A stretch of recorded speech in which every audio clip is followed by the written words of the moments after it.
탄소 중립을 실현하기 위해 정부와 학계, 시민단체 등이 머리를 맞대고 있는데요. 하지만 각자 목소리를 내면서 통일성 부족을 지적하는 목소리도 적지 않습니다. 이런 가운데 서울시와 자치구가 탄소 중립 원팀을 구성해 주목받고 있습니다. 보도에 김영규 기자입니다. 서울시는 최근 자치구와 함께 2050 탄소 중립 원팀 출정식을 개최했습니다. 이 자리에서 서울시와 자치구는 기후위기 극복과 탄소 중립 실현을 위한 공동 결의문을 발표했습니다.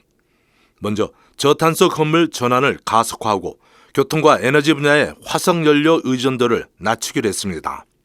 올해 노후 건물 22만 호를 저탄소 건물로 전환하고 2026년까지 누적 100만 호 달성을 목표로 삼았습니다.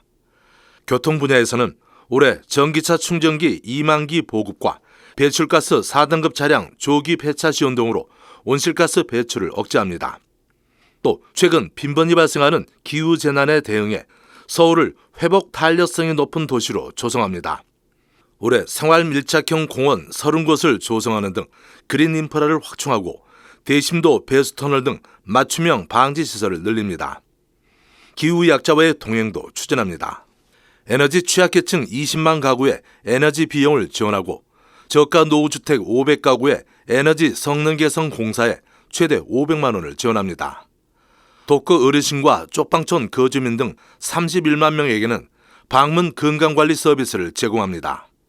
아울러 공동 결의가 선언에만 그치지 않도록 시정과 구정 전 분야에 탄소 중립을 고려한 시책을 반영하고 기후위기 대응 재원도 마련하기로 했습니다. 도시계획 등 주요 행정계획 수립 변경 시 탄소중립 녹색성장위원회와 사전 협의합니다. 출정식에서는 자치구의 탄소중립 우수 사례도 발표되었습니다. 최근 탄소중립 선포식을 개최한 동대문구는 탄소중립 녹색성장위원회 구성 사례를, 도봉구는 온실가스 1인 4톤 줄이기 실천 약속 사례를 각각 소개했습니다. 서울시와 자치구의 이런 탄소중립 실천 노력이 사회 전반으로 확산될지 주목됩니다. 한국천주교회는 일찍부터 탄소중립 실현에 나섰습니다. 서울대교구는 지난 2021년 산림청과 평화와 탄소중립 추구를 위한 업무 협약을 체결했습니다. 수원교구는 같은 해 전국 교구 가운데 처음으로 2040년 탄소중립 실현을 선언했습니다.